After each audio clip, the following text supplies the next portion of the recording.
Lorsqu'on travaille dans un logiciel de traitement de l'image, il est très courant de faire subir à une image des transformations telles que des homothéties ou des déformations. Chaque transformation apportée à l'image entraîne une altération de son apparence. Si on exagère les manipulations, l'image perd alors de sa netteté initiale. On dit qu'elle est pixelisée.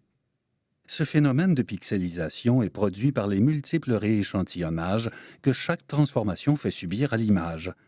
En effet, pour rééchantillonner les images, le logiciel utilise un calcul mathématique appelé interpolation. Cet algorithme permet d'augmenter ou de réduire la définition d'une image en créant des données inconnues entre deux valeurs connues ou en supprimant des valeurs. Utilisons une des plus simples interpolations pour mieux comprendre ce phénomène complexe. Nous avons une image de 2 pixels par 2 pixels. Nous voulons doubler sa taille pour en faire une image de 4 pixels par 4 pixels. Voyons ce qui se produit au niveau des pixels de l'image lors de l'agrandissement avec une méthode d'interpolation bilinéaire. Pour pouvoir passer d'une matrice composée de 4 pixels à une matrice de 16 pixels, les 4 pixels de l'image de départ sont déplacés à l'intérieur d'une nouvelle grille de pixels.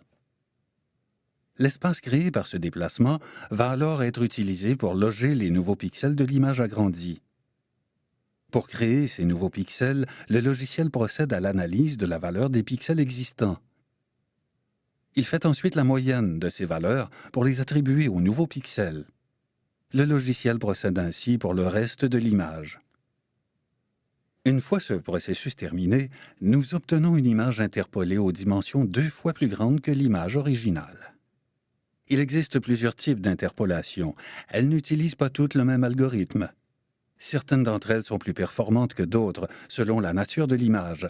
Cependant, toutes ces méthodes d'interpolation sont destructives, à moins de recourir à des procédés non destructifs, comme les objets dynamiques.